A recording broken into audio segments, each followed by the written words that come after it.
ಗೊತ್ತಿದ್ದು ಯಾರು ತಪ್ಪು ಮಾಡೋಲ್ಲ, ಗೊತ್ತಿಲ್ಲದಲ್ಲೇ ಕೆಲವು ತಪ್ಪಾಗ್ಬಿಡುತ್ತೆ. ಒಂದು 8-10 ಜನ ಕಲಾವಿದರು, ಒಂದು 8-10 ಜನ ಪ್ರೊಡ್ಯೂಸರ್ ಸಿಗ್ತೀವಿ, ಒಂದು 7-8 ಜನ ಡೈರೆಕ್ಟರ್. ಇವತ್ತೇನಾಗಿದೆ ಅಂದರೆ ನಿಜವಾಗ್ಲೂ ನಂಗೆ ದರ್ಶನ್ ಅವ್ರ ಬಗ್ಗೆ ಏನು ಅಂದರೆ ಅವರು ಫ್ಲಾಶ್ ಬ್ಯಾಕ್ ಕತೆ ಕೇಳಿ ನಂಗೆ ಕಣ್ಣಲ್ಲಿ ಬಂದ್ಬಿಡ್ತು. ಕಾಲ ಯಾವತ್ತು ಚಕ್ರ ಥರ ತಿರುಗ್ತದೆ.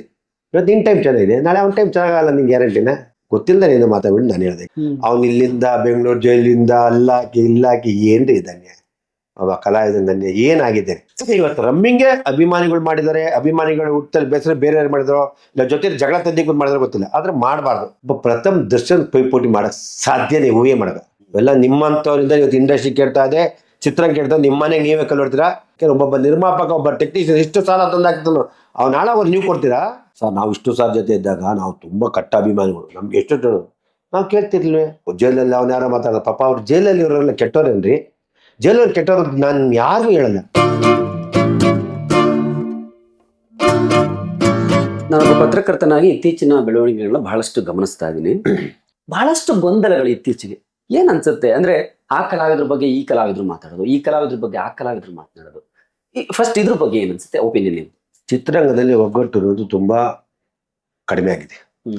ಒಂದು ಕಾಲದಲ್ಲಿ ಒಗ್ಗಟ್ಟು ಹೋದ್ರೆ, ಒಂದು ಕೂಗು ಹೋಗಿದ್ರೆ ಎಲ್ಲರೂ ಅಲ್ಲಿರೋರು, ಎಲ್ಲರೂ ಗೌರವಿಸೋರು, ಪಾಲನೆ ಮಾಡೋರು, ಅದಕ್ಕೆ ಒಂದು ಅರ್ಥ ಇತ್ತು. ಇವತ್ತು ಇವನ್ ಕಂಡ್ರೆ ನನ್ಗಾಗಲ್ಲ, ನನ್ನ ಕಂಡ್ರೆ ಹೋಗಲ್ಲ, ಯಾರು ಕಾಲು ಎಳಿತಾರೆ, ನಾನೇನು ಮಾಡ್ತೀನಿ, ಚಿತ್ರರಂಗ ಉದ್ಧಾರ ಆಗಬೇಕು, ಚಿತ್ರರಂಗ ಬಗ್ಗೆ ಒಳ್ಳೆ ಸಿನಿಮಾ ಮಾಡ್ಕೊಂತಿಲ್ಲ, ನಾನೇನು ಮಾಡ್ತೀನಿ ಅಂತ ಇವತ್ತು ತಪ್ಪು ಮಾಡೋದು ಮನುಷ್ಯನ ಸಹಜ ಧರ್ಮ ಗುಣ. ಅದೇನಂದ್ರೆ ಗೊತ್ತಿದ್ದು ಯಾರು ತಪ್ಪು ಮಾಡೋಲ್ಲ, ಗೊತ್ತಿಲ್ಲದಲ್ಲೇ ಕೆಲವು ತಪ್ಪಾಗ್ಬಿಡುತ್ತೆ. ಅದನ್ನು ನಾವು ತಪ್ಪು ಅಂತ ಪರಿಗಣಿಸಿ ಮಾಡೋದು ಆಗ್ಬಿಟ್ಟಿದೆ. ನಾನು ನೀನು ಹೇಳೋಕ್ಕಾಗಲ್ಲ, ನಾವ್ಯಾರು ತೀರ್ಮಾನ ಮಾಡಿ ಯಾವ ದೇಶದಲ್ಲಿ ನಾವ್ಯಾರು ನೀನು ಒಂದು ವರ್ಷ ನೋಡಿ, ಒಂದ್ ಕಡೆ ಇನ್ನೊಂದು ಕಡೆ ನೋಡಿದ್ಯಾ? ಯಾವತ್ತು ಒಬ್ಬ ಮನುಷ್ಯ ಒಂದು ಸತಿ ಒಬ್ಬನ್ ಕೇಳಿದ್ರೆ ಇನ್ನೊಂದನ್ನು ವರ್ಷ ಕೇಳಿದ್ರೆ ಮಾತಾಡಿದ್ರೆ ಮಾತ್ರ ಅಷ್ಟು ಸತ್ಯ ಆಗುತ್ತೆ, ನನ್ನ ಅಭಿಪ್ರಾಯ. ಇವತ್ತು ಯಾರು ತುಂಬಾ ದೂಷಿಸ್ತಾರೆ, ಅವ್ನು ಹಿಂಗೆ, ಇವನು ಹಿಂಗೆ, ಅವಳು ಹಿಂಗೆ, ಬೇಕಾಗಿಲ್ಲ. ಇರೋದು ಎಷ್ಟು ನಮ್ಮ ಚಿತ್ರಣ ಎಷ್ಟಿದೆ, ಇಷ್ಟು ಪುಟ್ಟಾಡಿ ತುಂಬಾ ನಾವಿರೋದು ತುಂಬಾ ಕೆಲವು ಹುಡುಕಿದ್ರೆ ಒಂದು ಮೇನ್ ಕಲಾವಿದರು ತುಂಬಾ ಜನ, ಮೇನ್ ಬಿಸ್ನೆಸ್ ಆಗೋ ಒಂದು ನಿರ್ಮಾಪಕ ಒಳ್ಳೇದಾಗೋದು ಒಂದು 8-10 ಜನ ಕಲಾವಿದರು, ಒಂದು 8-10 ಜನ ಪ್ರೊಡ್ಯೂಸರ್ ಸಿಗ್ತೀವಿ, ಒಂದು 7-8 ಜನ ಡೈರೆಕ್ಟರ್. ಇವತ್ತೇನಾಗಿದೆ ಅಂದ್ರೆ ಎಲ್ಲರೂ ನನ್ಗೆ ದುಡ್ಡು ಬೇಕು ಅಂತಾರೆ, ಒಬ್ಬ ನಿರ್ಮಾಪಕ ಹೊಡಿಬೇಕು ಅಂತ ಯಾರು ಮಾತಾಡ. ಯಾರಿಗೆ ಅವ್ರು ಬೆಳಿಬೇಕು, ಅವ್ರ ಮನೆ ಚೆನ್ನಾಗಿರ್ಬೇಕು, ಬೇರೆ ಯಾರ್ದಾರು ಹಾಳಾಗೋಗಲಿ. ಇವತ್ತು ಕಷ್ಟದಲ್ಲಿದ್ದಾಗ ನಾವು ಕೈ ಕೊಡ್ತಿರ್ಬೇಕು. ನೀನು ಇನ್ನೊಬ್ಬ ಎಕ್ಸ್ಪೆಕ್ಟೇಷನ್ ಮಾಡ, ನೀನು ಇನ್ನೊಬ್ಬನ ಎಕ್ಸ್ಪೆಕ್ಟೇಷನ್ ಮಾಡಿ ನೀನು ತಪ್ಪಾಗುತ್ತೆ. ವಿಷ್ಣುವರ್ಧನ್ ನನಗೆ ಹೇಳ್ಕೊಟ್ಟಿದ್ದು ಒಂದೇ ಸರ್, ನೀವು ನಂಬ್ತಿರ್ಬಿಡ್ತಿರೋ, ನಿನ್ನ ಕೈಲಿ ಆದ್ರೆ ಒಳ್ಳೇದು ಮಾಡು, ಇಲ್ಲ ಕೆಟ್ಟದ್ದು ನಿನ್ ದುಶ್ಮನ್ಗೂ ಬಯಸ್ಬೇಡ. ನಿನ್ಗೆ ಅವ್ನು ಕೆಟ್ಟೋದು ಅನ್ಕೋತಾರೆ, ನಿನ್ ಫ್ರೆಂಡೇ ಅಲ್ಲ, ಫ್ರೆಂಡ್ ಏನ್ ದುಶ್ಮನ್ ಎಲ್ಲ ಆಗ್ತಾರೆ, ನಿನ್ ಫ್ರೆಂಡ್ಸ್ ಎಲ್ಲ ದುಶ್ಮನ್ ಹೆಂಗೆ ಆಗ್ತಾರೆ? ಅದರಿಂದ ನೀನು ಅಂಥದ್ದು ನನ್ಗೆ ಅವತ್ತೇ ಆವತ್ತು ಅವೆಲ್ಲ ತಾಟ್ ತೆಗೆದ್ಬಿಟ್ಟೆ. ನನ್ನ ಕಾಲ ಆದ್ರೆ ಒಳ್ಳೇದು ಬಯಸ್ತೀನಿ, ನಾ ಕೆಟ್ಟದ್ದು ಲೈಫಲ್ಲಿ ಬಯಸಲ್ಲ. ಇವತ್ತು ಎಷ್ಟೋ ಜನ ಯಾರೋ ಒಂದು ವಿಷಯಕ್ಕೆ, ನಾನು ದರ್ಶನ ವಿಷಯಕ್ಕೆ ಕೆಲವು ಮಾತಾಡಿದೆ, ಇವತ್ತು ಗಂಟೆ ನಾನು ಒಂದು ದಿನ ಮೀಟ್ ಮಾಡಿಲ್ಲ, ಒಂದು ದಿನ ಸ್ಪಂದಿಸಿಲ್ಲ, ಒಂದು ಸತಿ ಅವ್ರು ಮೀಟ್ ಮಾಡಿಲ್ಲ, ಒಂದ್ಸತಿ ಸಿನಿಮಾ ಮಾಡೋಕ್ಕಂತ ಆಸೆ ಹೋಗಿಲ್ಲ. ಮಾನವೀಯತೆ. ಒಬ್ಬ ಕಲಾವಿದ ನಿಜವಾಗ್ಲೂ ನಂಗೆ ದರ್ಶನ್ ಅವ್ರ ಬಗ್ಗೆ ಏನು ಅಂದ್ರೆ, ಅವರು ಫ್ಲಾಶ್ ಬ್ಯಾಕ್ ಕತೆ ಕೇಳಿ ನಂಗೆ ಕಣ್ಣಲ್ಲಿ ಬಂದ್ಬಿಡ್ತು. ಅವರಪ್ಪ ಎಂಥ ಕಲಾವಿದ್ರು, ದೊಡ್ಡ ಕಲಾವಿದ್ರು ದರ್ಶನ್ ಅವರ ತಂದೆ, ಮಹಾನ್ ಭಾವ. ಅವರು ಅಷ್ಟು ನಾವು ದೋಗರ್ ವರ್ಷಕ್ಕೆ ಬಂದು ತಿಳ್ಕೊಂಡು ಸಿನಿಮಾ ನೋಡಿ ಅವಾಗ ಅಂತ ಆಯ್ತು ಅವ್ರು ಯಾವ ರೀತಿ ಕಷ್ಟದಲ್ಲಿ ಬಂದ್ರು ಅಂತ. ಅವ್ರು ಕೆಲವೆಲ್ಲ ನೋವಿತ್ತು, ಅದಕ್ಕೆ ನಾನು ದರ್ಶನ ಜಾಸ್ತಿ ಸಪೋರ್ಟ್ ಮಾಡೋದು. ಯಾಕೆ ನಾವೆಲ್ಲ ಆ ಥರ ಬಂದವರು, ಕಷ್ಟ ಬಂದು ಊಟಕ್ಕಿಲ್ಲದೆ ಬಂದು ದರ್ಶನ ಕಷ್ಟ ಬಂದಾಗ ಇವತ್ತು ಚೆನ್ನಾಗಿ ಬೆಳೀತಾರೆ, ಬೆಳೆದವರು ಭಗವಂತ ಅವ್ರಿಗೆ ಜನ ಸೇರ್ಕೊಟ್ಟ. ಅದ್ರ ಬಗ್ಗೆ ನಾವು ಜಾಸ್ತಿ, ನಾನು ಯಾವುದೇ ವಿಷಯ ಅವ್ರು ತಪ್ಪು ಅಂತ ನಾನು ಹೇಳಲ್ಲ. ತಪ್ಪಾಗಿದ್ರೆ ಕಾನೂನಲ್ಲಿ ಏನಿದೆ ಎಲ್ಲರಿಗೂ ಹೋಗುತ್ತೆ, ಅದನ್ನ ನಾವು ಗೌರವ. ಒಬ್ಬ ನಮ್ಮ ಸ್ನೇಹಿತರ ಜೊತೆಲಿದ್ದರು ಹಿಂಗೆ ಅನ್ಯಾಯ ಆದಾಗ ಅಯ್ಯೋ ಅಂದ್ರು, ಅವನ ಆಗ್ಲಿ ಬಿಡ, ಅದು ಬರಬಾರ್ದು. ಇವತ್ತಿನ ದಿನ ಚಕ್ರ ಇದ್ದಂಗೆ ಸಿನಿಮಾ, ಹಿಂಗಿದ್ದವನು ಹಿಂಗೆ ಬರ್ತದೆ, ಹಿಂಗಿದ್ದ ನಿಂಗೆ ಮೇಲೆ ಹೋಗುತ್ತೆ. ಅದರಿಂದ ಕಾಲ ಯಾವತ್ತು ಚಕ್ರ ಥರ ತಿರುಗ್ತದೆ. ಇವತ್ತು ನಿನ್ನ ಟೈಮ್ ಚೆನ್ನಾಗಿದೆ, ನಾಳೆ ಅವನ ಟೈಮ್ ಚೆನ್ನಾಗಲ್ಲ, ನಿಂಗೆ ಗ್ಯಾರಂಟಿನ. ಅದರಿಂದ ಗೊತ್ತಿಲ್ಲದೆ ಏನು ಮಾತಾಡ್ಬಿಟ್ಟು ನಾನು ಹೇಳಿದೆ. ಯಾಕೆಂದ್ರೆ ಇವತ್ತು ಎಲ್ಲರೂ ಪ್ರತಿಯೊಬ್ಬರು ಅವ್ರು ಹಿಂಗೆ, ಇವನು ಹಿಂಗೆ, ಅವನು ಹಿಂಗೆ, ನಮ್ಮನೆ ಹಿಂಗೆ. ಚಿತ್ರರಂಗ ಅಂದ್ರೆ ನಮ್ಮನೆ, ನಾವು ಒಳ್ಳೇದು ಬಯಸೋಣ, ಒಳ್ಳೇದು ಮಾಡೋಣ. ಇವತ್ತು ನನಗೆ ಎಷ್ಟೋ ಜನ ಅಂತಾರೆ, ಓಪನ್ ಹೇಳ್ತೀವಿ ಇವತ್ತು ನಿಮ್ಮ ಮಾಧ್ಯಮ ಮುಖಾಂತರ, ಮಂಜು ಸಿನಿಮಾ ಮಾಡಕ್ಕೆ ಓಡಾಡ್ತಾ ದರ್ಶನ್, ದೇವರೇ ಇಲ್ಲ, ನಮ್ಮ ತಾಯಿ ಮೇಲೆ ಸಿನಿಮಾ ಮಾಡೋದು ಉದ್ದೇಶ ಊಹೆನೇ ನಾನು ಕನ್ಸಲ್ ಅಂದ್ಕೊಂಡಿಲ್ಲ ಸರ್. ನಾನು ವ್ಯಾಪಾರ ಸರ್, ನಾನು ಯಾರಿದ್ದಕ್ಕೆ ಸಿನಿಮಾ ಮಾಡ್ತೀನಿ ಸರ್, ನಾನು ದುಡ್ಡು ಕೊಡ್ತೀನಿ ಸಿನಿಮಾ ಮಾಡ್ತೀನಿ ಸರ್. ಯಾರು ಫ್ರೀ ಮಾಡಲ್ಲ ಸರ್, ಅದೊಂದು ಹೇಳ್ತೀನಿ. ಇಷ್ಟೇ ಕ್ಲೋಸ್ ಯಾರ್ಯಾರು ಫ್ರೀ ಮಾಡಲ್ಲ, ಯಾರು ಇದ್ದಿಲ್ದೇ ಮಾಡಲ್ಲ. ಅದರಿಂದ ಅದನ್ನು ಬಿಟ್ಟುಬಿಡಬೇಕು. ನಮ್ಮವರು ಒಂದು ಸತಿ ಆಡಿದಾಗ ಜೊತೆಲಿ ಇರಬೇಕು, ಜೊತೆಲಿ ಸಪೋರ್ಟ್ ಮಾಡಬೇಕು, ಸಿನಿಮಾಗಳು ಮಾಡೋಣ, ಒಳ್ಳೇದು ಬಯಸೋಣ, ಚಿತ್ರರಂಗಕ್ಕೆ ಒಳ್ಳೇದಾಗಲಿ ಅಂತ ನಾನು ಇವತ್ತು ಹೋಗ್ಬೇಕಾದ್ರೆ ನನ್ನ ಚಿತ್ರರಂಗದ ಮುಂದೆ ಯಾವ ಚಿತ್ರರಂಗ ಇರಲ್ಲ ನಾನು ಹೇಳಿ. ಇತ್ತೀಚೆಗೆ ರಮ್ಯಾ ಅವರು ಕಂಪ್ಲೇಂಟ್ ಕೊಟ್ಟರು. ಹೌದು, ಸೋಷಿಯಲ್ ಮೀಡಿಯಾದಲ್ಲಿ ಬರುವಂತ ಕಮೆಂಟ್, ಆದ್ರೆ ನೇರವಾಗಿ ಒಬ್ಬ ಕಲಾವಿದೆಯಾಗಿ ದರ್ಶನ್ ಅವ್ರ ಬಗ್ಗೆ ಮಾತಾಡಿದ್ದಿರ್ಬೋದು, ಇನ್ನೊಂದು ಕಡೆ ಪ್ರಥಮ್ ತರದವರು ಕಲಾವಿದರು ದರ್ಶನ್ ಬಗ್ಗೆ ಮಾತಾಡಿದ್ರು. ಇದೆಲ್ಲದ್ರ ಬಗ್ಗೆ ಏನ್ ಅನ್ಸುತ್ತೆ ನನಗೆ? ಸರ್, ರಮ್ಯಾ ಅವರು ಮೊದಲು ಒಂದ್ಸತಿ ಘಟನೆ ಆದಾಗ ಅವರು ಮಾತಾಡೋದಕ್ಕೆ ಅಲ್ಲಿ ಇಡೀ ಚಿತ್ರರಂಗ ಮಾತಾಡಿದ್ರು, ಅದನ್ನ ಅಕ್ಸೆಪ್ಟ್ ಮಾಡೋದು. ಚಿತ್ರರಂಗ ಇಡೀ ಎಲ್ಲಾರ ಚಿತ್ರಗಳು ಅವ್ರವ್ರ ಅನ್ಸಿಕೆ ಏನ್ ಮತ್ತೆ ಎಲ್ಲರೂ ಮಾತಾಡಿದ್ರು, ಅದು ತಪ್ಪಿಲ್ಲ. ಅವ್ರವ್ರ ಅನ್ಸಿಕೆ ನನ್ನ ಅನ್ಸಿಕೆ ಪಾಸಿಟಿವ್ ಆಗಿ ಮಾತಾಡಿದ್ದೀನಿ. ನಾನು ಕಣ್ಣಾರು ನೋಡಿಲ್ಲ. ಕಾನೂನು ಚೌಕಟ್ಟಲ್ಲಿ ಹಿಂದೆ ಕಾನೂನಿದೆ, ನ್ಯಾಯಾಲಯ ತೀರ್ಮಾನ ಮಾಡ್ತು. ಅದಾದ್ಮೇಲೆ ಎಲ್ಲರೂ ಒಂದ್ಸತಿ ಮಾತು ಬಿಟ್ಬಿಟ್ರು. ಅವನು ನೊಂದೋಗ್ಬಿಟ್ಟವನೆ. ಅವನು ಇಲ್ಲಿಂದ ಬೆಂಗಳೂರು ಜೈಲಿಂದ ಇಲ್ಲಾಕಿ ಏನ್ರಿ ಇದ್ದಾನೆ ಅವ ಕಲಾವಿದನ್ನೇ ಏನಾಗಿದ್ದೇನೆ, ಯಾವುದೋ ಫೋಟೋ ಇತ್ತು ಅಂದ್ರೆ ಯಾರೋ ಹಾಕ್ಬಿಡೋದು. ರಮ್ಯಾರ ಅದಾದ್ಮೇಲೆ ಸುಪ್ರೀಂ ಕೋರ್ಟ್ ಆದಾಗ ಆ ಟ್ವೀಟ್ ಮಾಡಿದ್ದು ನನಗೇನು ಅಷ್ಟು ಸಮಾಧಾನ ಆಗಲಿಲ್ಲ. ಒಂದ್ಸತಿ ಮಾಡಿದ್ರೆ ಬಿಟ್ಬಿಡಕ್ಕಾಗ, ನ್ಯಾಯಾಲಯ ಸಿಗುತ್ತೆ. ಇವತ್ತು ಅವನು ಎಂತಕ್ಕೆ ಮಾಡ್ದ ಅಂತ ನೀವೆಲ್ಲ ಹೇಳ್ತೀರಾ? ಅವನು ಆ ಹುಡುಗಿಗೆ, ಆ ಫ್ರೆಂಡ್ಗೆ, ಸ್ನೇಹಿತಿಗೆ ಆ ಥರ ಬಟ್ಟೆ ಬಿಟ್ಟು ತೋರ್ಸ, ಹಂಗಂಗ ತೋರ್ಸಿದ್ ಆ ಕೋಶಕ್ಕೆ ಏನಾಗಿದೆ ಅಂತ ನಾವೆಲ್ಲ ಅಂತ ಇದ್ದೀವಿ, ಮಾಧ್ಯಮದ ಮುಖಾಂತರ ಕೇಳ್ತೀವಿ. ಅದಕ್ಕೆ ತಾನೇ ಇವತ್ತು ರಮ್ಮಿಂಗೆ ಅಭಿಮಾನಿಗಳು ಮಾಡಿದ್ದಾರೆ, ಅಭಿಮಾನಿಗಳು ಹುಟ್ಟಲ್ಲಿ ಬೇಸರ ಬೇರೆ ಯಾರು ಮಾಡಿದಾರೋ, ಇಲ್ಲ ಜೊತೆ ಜಗಳ ತಂದಿಗಳು ಮಾಡಿದ್ರೆ ಗೊತ್ತಿಲ್ಲ, ಆದ್ರೆ ಮಾಡಬಾರ್ದು. ಯಾವುದೇ ರಮ್ಯ ಆಗಲಿ, ನಮ್ಮ ಅಕ್ಕ ತಂಗಿಯರಾಗಲಿ, ಹೆಣ್ಮಕ್ಳು ಯಾರಾಗಲಿ, ಯಾರೋ ಒಂದು ಆರ್ಟಿಸ್ಟ್ ಆಗಲಿ, ಯಾರು ಮಾಡಿದ್ದು ಯಾರು ಹೇಳಲ್ಲ. ದರ್ಶನ್ ಕಡೆ ಮಾಡಿದ್ದಾರೆ ಅಂತಾನೆ ಕೆಲವ್ರು ಮಾಡಿರ್ಬೋದು, ದರ್ಶನ್ ಅಭಿಮಾನು, ಕೆಲವ್ರು ಬೇರೆ ಬೇರೆ ಬೇಕು ಅಂತಲೇ ಇನ್ನು ಎಕ್ಸ್ಟ್ರಾ ಮಾಡಿರ್ಬೋದು. ಆದ್ರೆ ದರ್ಶನ್ ಇದಕ್ಕೆ ನೇರ ಹೊಣೆ ಆಗಕ್ಕೆ ಸಾಧ್ಯ ಇಲ್ಲ ಸರ್. ಒಂದು ಕೈ ಕೋರ್ಟು ನ್ಯಾಯಾಲಯ ಬೇಲ್ ಕೊಟ್ಟಿದ್ದಾರೆ, ಸುಲಭ ಕೊಡಲ್ಲ ಸರ್. ಆಮೇಲೆ ಇಂಥ ಕೇಸ್ ಎಷ್ಟಾಗಿದೆ ಸರ್, ಇಂಥ ಕೇಸಲ್ಲಿ ಎಷ್ಟು ಕೇಸ್, ಇದಕ್ಕಿಂತ ಅಘೋರವಾದ ಕೇಸ್ ಆಗಿ ಇಷ್ಟ ಇದೆ. ಯಾವ್ದಾದ್ರು ಸರ್ಕಾರಗಳು ಸುಪ್ರೀಂ ಕೋರ್ಟ್ ಹೋಗಿದೆಯಾ ಸರ್? ಸರ್ಕಾರ ಸುಪ್ರೀಂ ಕೋರ್ಟ್ ಹೋಗಿದೆಯಾ? ಯಾಕೆ ಹೋಗಿದೆ? ಯಾಕೆ ಹೋಗಿಲ್ಲ? ಈ ಕೇಸ್ ಮಾತ್ರ ಯಾಕೆ ಹೋಯ್ತು?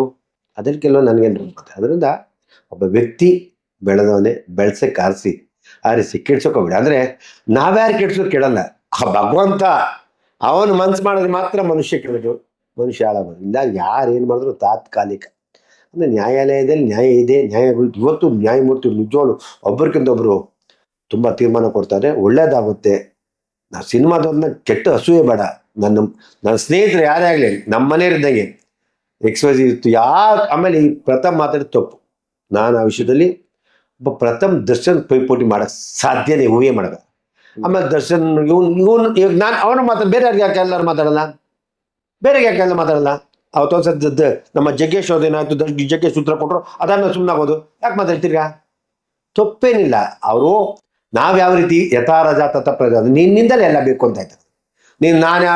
ನಾನು ಮಾಡಬೇಡಿ. ಆಮೇಲೆ ಕೆಲವ್ರು ಏನಾಗ್ಬಿಟ್ಟಿದೆ ಅಂದ್ರೆ, ಈ ಕೆಟ್ಟು ಚಿತ್ರರಂಗದ ಇವತ್ತು ಕೆಟ್ಟು ಪದ್ಧತಿ ಉಂಟೆ. ಸಿನಿಮಾಗಳನ್ನ ಇವನ ಅಭಿಮಾನಿ ಟಿಕೆಟ್ನ ಅರ್ಸ್ಬಿಟ್ಟು ಜನ ಖಾಲಿ ಇರೋದು, ಇದೆಲ್ಲ ಒಂದು ದುಷ್ಟಚಟ ಆಗ್ತದೆ. ಇವೆಲ್ಲ ನಿಮ್ಮಂಥವ್ರಿಂದ ಇವತ್ತು ಇಂಡಸ್ಟ್ರಿ ಕೇಳ್ತಾ ಇದೆ, ಚಿತ್ರರಂಗ ಕೇಳ್ತಾ ಇದೆ. ನಿಮ್ಮ ಮನೆಗೆ ನೀವೇ ಕಲ್ಕೊಡ್ತೀರಾ? ನೀವು ಇವತ್ತೇ ದುಡ್ಡು ಮಾಡ್ಕೋಬೋದು. ನಿಮ್ಮ ಆತ್ಮ ಸಾಕ್ಷಿ, ನಿಮ್ಮ ಮನೆ ನಿಮಗೆ ಭಗವಂತ ಶಿಕ್ಷೆ ಕೊಟ್ಟೇ ಕೊಡ್ತದೆ ಹೇಳಕ್ಕೆ ಇಷ್ಟಪಟ್ಟು ಮಾಡಬೇಡಿ. ಒಬ್ಬ ನಿರ್ಮಾಪಕ ಕಣ್ಣಲ್ಲಿ ನೀರಾಗ್ತಾನೆ, ನಿರ್ಮಾಪಕ ಫ್ಯಾಮಿಲಿ ಕಣ್ಣಲ್ಲಿ ನೀರಾಗ್ತದೆ, ಒಬ್ಬ ಟೆಕ್ನಿಷಿಯನ್ ಕಷ್ಟ ಬಿದ್ದಿತ್ತು ಅವನ ಕಣ್ಣಲ್ಲಿ ನೀರಾಗ್ತಾನೆ. ನಿಮ್ಮ ಮನೆಗಳು ಹಾಳಾಗೋಗ್ಬಿಡ್ಲಿ ಅಂತ ನಾನು ಹೇಳ್ತೀನಿ. ಯಾಕೆಂದ್ರೆ ಒಬ್ಬೊಬ್ಬ ನಿರ್ಮಾಪಕ, ಒಬ್ಬ ಟೆಕ್ನಿಷಿಯನ್ ಎಷ್ಟು ಸಾಲ ತಂದಾಗ್ತಾನೋ ಅವ್ನು ಹಾಳಾಗೋದು ನೀವು ಕೊಡ್ತೀರಾ? ಪುಣ್ಯಾತ್ರ ನಮ್ಮ ಪ್ರೇಕ್ಷಕ ಮಹಾಪ್ರಭುಗಳು ಸಿನಿಮಾ ನೋಡ್ತಾರೆ, ಬೆಳಿತಾರೆ, ಅದನ್ನು ಉಳಿಸ್ಕೊಳ್ಳೋಣ. ನಾವು ಅವ್ನ ಸಿನಿಮಾ ಚೆನ್ನಾಗಿಲ್ಲ ನೀನ್ ಟ್ವೀಟ್ ಮಾಡೋದು, ಇನ್ ಸಿನಿಮಾ ಚೆನ್ನಾಗಿ ಡೌನ್ ಟ್ವೀಟ್ ಮಾಡೋದು, ಎಷ್ಟು ದಿನ ಉಳಿತೀರಿ ನೀವು? 100 ವರ್ಷ ಇರ್ತೀರಾ? ಯಾರು ಉಳಿಯಲ್ಲ. ಹೆಚ್ಚಿದ ಮನುಷ್ಯ ಹುಚ್ಚಿತ್ಕೋಣ ಬದುಕಲ್ಲ. ಅದು ಯಾವತ್ತಿದ ಕೇಳಗಾಲ. ಮಾಡಬೇಡಿ. ನನ್ನ ಹೃದಯಪೂರ್ವಕವಾಗಿ ಮಾಡಬೇಡಿ. ಚಿತ್ರರಂಗ ಕಲಾವಿದರೆಲ್ಲ ಪ್ರೀತಿಸಿ. ನಿಮ್ಗೆ ಆಗಲೇ ನೋಡಕ್ ಹೋಗ್ಬೇಡಿ, ಯಾರು ದ್ವೇಷ ಮಾಡಬೇಡಿ. ತುಂಬಾ ಜನ ಇದೆ. ಕೆಲವರವ್ರು ಬೆಳ್ಳೆಣಿಕೆ ಒಂದು ಕೆಟ್ಟವ್ರು ಇರ್ತಾರೆ ಸರ್. ನಾವು ಇಷ್ಟು ಸಾರ್ ಜೊತೆ ಇದ್ದಾಗ ನಾವು ತುಂಬಾ ಕಟ್ಟ ಅಭಿಮಾನಿಗಳು. ನಮ್ಗೆ ಎಷ್ಟು ನಾವು ಕೇಳ್ತಿರ್ಲಿಲ್ವೇ? ಹೌದಾ ಈ ಕೀಳ್ ಕೆಳಗೆ ಬಿಡ್ತು. ಇದು ಮಾಡಬೇಡಿ. ಆಮೇಲೆ ಯಾರಿಗೂ ಹೊಸಿಲಕ್ಕೆ ನೋಡ್ರಿ, ಇವತ್ತು ನಿಮ್ಗೆ ಏನ್ ಬೇಕು ಮಾಡ್ಕೊ, ನಿಮ್ಗೆ ಸ್ವತಂತ್ರವಾಗಿ ಇದೆ. ಅದಿದೆ ಅಂತ ನೀನು ಅನ್ನ ತಿಂದ ಬೇರೆ ಕಕ್ಕ ತಿಂತೀಯಾ? ಇಲ್ಲ ಮಾಡಬೇಡಿ. ನಮ್ಮ ಅಕ್ಕ ತೆಗೆದ್ರೆ ನಿಮ್ಗೆ ಇಷ್ಟ ಇದ್ರೆ, ಕೆಟ್ಟದ್ರೆ ಬೇಡ ಕಾಮೆಂಟ್ ಆಗ್ಬಿಡಿ. ಈ ರೀತಿ ಮಾಡೋ ಡಾಟ್ ಅಂತ ಇಟ್ಕೊಡಿ. ಅದು ಮಾಡಬೇಡಿ. ಯಾವ ಹೆಣ್ಣು ಮಕ್ಕಳಾಗಲಿ ಗಂಡು ಮಕ್ಕಳೇ, ನಾಟ್ ಓನ್ಲಿ ರಮ್ಯಾ, ಯಾವುದೇ ಹೆಣ್ಣು ಮಗುಗೆ ಈ ನಾಡಲ್ಲಿ, ಈ ದೇಶದಲ್ಲಿ ಕೆಟ್ಟದ್ದು ಬಯಸಬೇಡಿ. ಅಕ್ಕ ತಂಗಿಯರು ಅಂದ್ರೆ ನಮ್ಮ ಸ್ವಂತ ಅಕ್ಕ ತಂಗಿದ್ರು ಅಂತ ಹುಟ್ಟೋರಲ್ಲ, ಜೊತೆಲೂ ಅಕ್ಕ ತಂಗಿಯರು, ಮಾತಾಡ್ಸೋರು ಅಕ್ಕ ತಂಗಿಯರು. ಪ್ರೀತಿಯಿಂದಿರಿ, ಗೌರವಿಸಿ. ಆಮೇಲೆ ಎಲ್ಲ ಏನೋ ರಿಯಲ್ ಟೆಸ್ಟ್ ದರ್ಶನ್ ಕೆಟ್ಟದಾಗಲ್ಲ, ನಾನು ಅಭಿಮಾನಿ ಕೆಟ್ಟದಾಗಲ್ಲ. ಅವನು ದಯವಿಟ್ಟು ಒಳ್ಳೇದಾಗುತ್ತೆ, ಅವ್ನಿಗೆ ನಾವು ತಾಳ್ಮೆಯಿಂದ ಬಿಟ್ಬಿಡಿ. ನನಗೆ ಕೆಲವು ವಿಷಯದಲ್ಲಿ ಪ್ರೀತಮ್ ಮಾಡೋದು ತುಂಬ ತಪ್ಪು. ಜೈಲಲ್ಲಿ ಅವನು ಯಾರೋ ಮಾತಾಡೋದು, ಪಾಪ ಅವ್ರು ಜೈಲಲ್ಲಿ ಇವರೆಲ್ಲ ಕೆಟ್ಟವ್ರೇನ್ರಿ? ಜೈಲಲ್ಲಿ ಕೆಟ್ಟವ್ರು ನಾನು ಯಾರಿಗೂ ಹೇಳಲ್ಲ ಸರ್. ಅನಿವಾರ್ಯ ಕಾರಣದಿಂದ ಹೋಗ್ಬಿಟ್ಟಿರ್ತಾರೆ ಜೈಲಿಗೆ. ಎಷ್ಟೋ ಸಲ ಪಾಪ ಅವ್ನು ಯಾರು, ಅವ್ನು ನಾಗನ ಹೆಸರು ತಗೊಂಡ, ಅವ್ರ ರಘು ಹೆಸರು ತಗೊಂಡ, ಅವ್ರ ಇವ್ರ ಹೆಸರು ತಗೊಂಡ, ಅವರೇ ಕೆಟ್ಟವ್ರಲ್ಲ ಸರ್. ಕಾರಣಾಂತರಗಳಿಂದ ಏನೋ ಆಗಿರುತ್ತೆ. ಆಕ್ಸಿಡೆಂಟ್ ಯಾರು ಮಾಡ್ಕೊಂಡು ಮಾಡ್ತಾರೆ? Accident unexpected.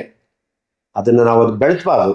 ಅವ್ನು ಹಂಗೊಂದು ಜೀವನ ಜೊತೆ ಇದ್ದಂತೆ ಸಿಕ್ಕತ್ತೆ. ನೀವು ನಮ್ಗೆ 100 ಜನ ಬೆಳಿಗ್ಗೆ ಹೋಗಿ ಸಿಗ್ತಾರೆ, ಮಂಜು ಸರ್ ಬನ್ನಿ ಕಾಫಿ ಕುಡೀರಿ, ಕಾಫಿ ಆಯ್ತು, ಸ್ವಲ್ಪ ಏನು ಮಾಡೋ ಪ್ರೀತಿ ಕರ್ತದೆ. ಅದು ನಾವು ಕೆಟ್ಟದ್ದು ಬಯಸಕ್ಕಾಯ್ತದ? ಅವ್ರು ಕೆಟ್ಟವನು, ಅವ್ನು ಒಳ್ಳೆಯವನು ಕೆಟ್ಟ ನಾವು ನೋಡಿದೀವ? ಆಮೇಲೆ ಜೈಲವ್ರಿಗೆ ಕೆಟ್ಟಾರ? ಇಲ್ಲ, ಅನಿವಾರ್ಯಕ್ಕೆ ಹೋಗ್ಬಿಟ್ಟಿರ್ತಾರೆ, ಪ್ಲೇಸ್ ಹೋಗ್ಬಿಟ್ಟಿರ್ತಾರೆ. ಅದರಿಂದ ಎಲ್ಲ ನಾವು ಕೆಟ್ಟವ್ರ ಭಾವನೆ ತಿಳ್ಕೊಬಾರ್ದು. ಆಮೇಲೆ ನೀವು ಪ್ರಥಮ ನೀನು ಬರ್ತ್ಡೇಗೆ ಹೋದಲ್ಲಿ ಬರ್ತ್ಡೇ ಮುಗಿಸ್ಕೊಂಡು ಬಂದ್ಬಿಟ್ಟು ಅವತ್ತೇ ಅದಾಗ ನೀನು ಯಾಕೆ ಕಂಪ್ಲೇಂಟ್ ಕೊಡಿ, ಇವತ್ತೇ ಹಾಕುತ್ತಿ ಮಾಡಬೇಡಪ್ಪ. ನೀನು ಬೆಳೆಯೋ ಹುಡುಗ, ಬೆಳಕು. ಯಾರು ನೀನು ಅವ್ನು ಕಿತ್ಕೊಂಡು ಏನು ಯಾರು ಏನು ಕಿತ್ಕೊಳಕ್ಕಾಗಲ್ಲ. ನೀನು ಅವ್ನು ಅವ್ನು ನಿಂದೇನು ಮುಟ್ಟಕ್ಕೂ ಆಗಲ್ಲ. ಅವನ ಬಗ್ಗೆ ಮಾತಾಡೋದು ತಪ್ಪು. ನೀನು ಯಾರ ಬಗ್ಗೆ ಮಾತಾಡೋ, ಯಾರ ಬಗ್ಗೆ ನೀನು ಸಿನಿಮಾ ಬಗ್ಗೆ ಎದ್ರ ಸಿನಿಮಾ ಮಾಡು, ಒಳ್ಳೇದು ಬಯಸು. ನೀನು ಅಭಿಮಾನಿಗಳು ಬಿಡ್ತಾರೆ. ಬಿಗ್ಗಿದ್ಯೋ ಕಿತ್ಕೊಳ್ಳೋದ್ರ ಏನ್ ಬಗ್ಗೆ ಕಿತ್ಕೋಬೋದು, ಬರೀ ಬಿಗ್ಗೆಲ್ಲ ಬೇರೆ ನಾವು ಕಿತ್ಕೊಳ್ಳೋ ತಾಕತ್ ಇರ್ಬೇಕು. ತಾಕತ್ತೈತಾ? ಇಲ್ಲ. ಯಾಕೆ ಮಾತಾಡ್ಬೇಕು? ಮಾತಾಡ್ಬೇಕು. ಅಪ್ಪ ಸರ್, ಇವತ್ತು ನಾವೇ 1 ದಿನ 2 ದಿನ ಹೊರಗಿದ್ರೆ ಆಚೆ ಆಗಲ್ಲ, ಆಚೆ ಓಡೋದು. ಅಪ್ಪ 6 ತಿಂಗಳು ಒಟ್ಟಿಗೆ ಸಫರ್ ಬಂದೋಗ್ಬಿಟ್ಟಾರೆ, ನೊಂದೋಗ್ಬಿಟ್ಟವ್ರೆ. ಎಷ್ಟು ನೊಂದ. ಇವತ್ತು ಬಂದು ದೇವ್ರ ಪೂಜೆ ಪುರಸ್ಕಾರ, ಪಾಪ ಅವರ ಪತ್ನಿ ಜೊತೆ ದೇವಸ್ಥಾನಗಳು, ನಿಜವಾಗ ನಂಗೆ ತುಂಬ ಅಯ್ಯೋ ಅನಿಸ್ತದೆ. ಆದರೆ ಅದನ್ನ ಕೆಟ್ಟ ಬಯಸ್ಬಾರ್ದು. ಒಳ್ಳೇದಾಗ್ಲಪ್ಪ ಅಂತ ಹೇಳಿ. ನೀನು ಕೆಟ್ಟದ್ದು ಬಚ್ಚ ಕೆಟ್ಟದಾಗಲ್ಲ. ನೀನೇನು ದೇವರಲ್ಲ, ನೀನು ಸ್ವಾಮೀಜಿಯಲ್ಲ, ನೀನು ಸಾಕ್ಷಾತ್ ಇದಲ್ಲ. ನಿನ್ನ ಮನಸ್ಸಲ್ಲಿ ಹೆಂಗಿದೆ ಅದ್ರ ಮೇಲೆ ಇರ್ತದೆ. ಅದರಿಂದ ನಾನೇ ಆಗಲಿ ಯಾರು ಕೆಟ್ಟದ್ದು ಬಯಸ್ಬೇಡಿ, ಒಳ್ಳೇದು ಬಯಸೋಣ. ಅವ್ರ ಬಿಟ್ಟು ಇವ್ರ ಮೇಲೆ ಇಕ್ತಾನೆ, ಇವ್ನು ಯಾರು ಅವ್ರ ಮೇಲೆ ಕಲಾವಿದ್ರೆ ನೀನು ಯಾರು ಬೇಕು ಅವ್ರಿಗೆ ಹೊಂದ್ಕೊಂಡು ಹೋಗ್ಬೇಡ. ಇವತ್ತು ನೀನು ರಮ್ಯ ಪರವಾಗಿ ಹೋಗಿ ಮಾತ್ರ ರಮ್ಯ ನೀನು ನಾಳೆ ಏನಾರ ರಮ್ಯನಿಗೆ ಉಲ್ಟಾಗ್ತೀಯ. ಅದಾಗಬೇಡ. ರಮ್ಯ ಆಗಲಿ, ನಾನಾಗಲಿ, ನೀನಾಗಲಿ, ಸುದೀಪ್ ಆಗಲಿ, ದರ್ಶನ್ ಆಗಲಿ, ಎಲ್ಲ ಒಂದೇ. ಕನ್ನಡ ಸಿನಿಮಾದಲ್ಲಿ ಒಂದು ಪ್ರೀತಿ ಇದೆ. ಆಮೇಲೆ ಅವ್ರು ನೀನು ಯಾವ್ದಾದ್ರು ಬಂದು ನಿನ್ಗೆ ಯಾವ್ದಾದ್ರು ಬೇಡವ್ರು ಕೆಟ್ಟದ್ದು ಬಯಸ್ತಾರ? ಬಯಸ್ಬೇಡಿ. ಯಾರು ಬಯಸ್ಬೇಡಿ. ಕಾನೂನು ಇದೆ, ನ್ಯಾಯಾಲಯ ಇದೆ, ನಾವ್ಯಾರು ಅಲ್ಲ. ನೀವು ಹೇಳ್ತಷ್ಟು ಕೆಟ್ಟದಾಗಲ್ಲ. ಅವನು ಬುದ್ಧಿವಂತ, ವಿದ್ಯಾವಂತ, ತಪ್ಪೇನು ಬಿಡಲ್ಲ. ತಪ್ಪು ಮಾಡಿದ್ರೆ ಧೈರ್ಯವಾಗಿ ಇರೋದ್ರಿಂದ ಅವ್ನು ಒಳ್ಳೇದಾಗುತ್ತೆ ಅಂತ ಹೇಳಲ್ಲ, ಒಳ್ಳೇದು ಬಯಸಲ್ಲ. ಒಬ್ಬ ನಿರಪರಾಧಿಗೆ ಶಿಕ್ಷೆ ಆಗಬಾರ್ದು ನನ್ನ ಆಸೆ. ಅದರಿಂದ ಕಾನೂನು ಯಾವತ್ತೂ ನ್ಯಾಯಾಲಯದ ನ್ಯಾಯ ಸಿಗುತ್ತೆ ಅಂತ ನಾನು ನಂಬಿದ್ದೀನಿ. ಒಳ್ಳೇದಾಗಲಿ ಚಿತ್ರರಂಗಕ್ಕೆ ಎಲ್ಲ. ಇವತ್ತಿಂದ ಯಾರೇ ಆಗಲಿ ಈ ವರಮಹಾಲಕ್ಷ್ಮಿಯಿಂದ ಕೆಟ್ಟದ್ದನ್ನು ಬಯಸನ್ನು ಬರ್ಸ್ಬಿಟ್ಬಿಟ್ಟು ಒಳ್ಳೇದು ಬಯಸೋಣ ಅಂತ ಹೇಳಿ. ಹಾಯ್ ಎಲ್ರಿಗೂ ನಮಸ್ಕಾರ, ನಾನು ನಿಮ್ಮ ಅನುಷಾ ರೈ. ಸೊ ಇಲ್ಲಿ ನೋಡಿ, ಡೈಲಿ ಮಾಧ್ಯಮ ಈ ಒಂದು ಚಾನಲಲ್ಲಿ ನಿಮಗೆ ಎಂಟರ್ಟೈನ್ಮೆಂಟ್ ಎಲ್ಲ ವಿಷಯಗಳು ಸಿಗುತ್ತೆ. ಅದ್ರ ಜೊತೆಗೆ ನಿಮಗೆ ಗೊತ್ತಿಲ್ಲದೆ ಇರೋವಂಥ ಹೊಸ ಮಾಹಿತಿಗಳನ್ನು ಕೂಡ ಅವರು ಈ ಚಾನಲ್ನಲ್ಲಿ ಕೊಡ್ತಾ ಹೋಗ್ತಾರೆ. ನಿಮಗೆ ರಂಜಿಸೋದಕ್ಕೆ ಯಾವುದೇ ವಿಷಯದಲ್ಲೂ ಮೋಸ ಆಗಲ್ಲ. ದಯವಿಟ್ಟು ಡೈಲಿ ಮಾಧ್ಯಮ ಯೂಟ್ಯೂಬ್ ಚಾನಲ್ನ ಸಬ್ಸ್ಕ್ರೈಬ್ ಮಾಡಿ, ಸಪೋರ್ಟ್ ಮಾಡಿ ಅಂತ ನಾನು ಈ ಮೂಲಕ ಕೇಳ್ಕೊಳ್ತೀನಿ.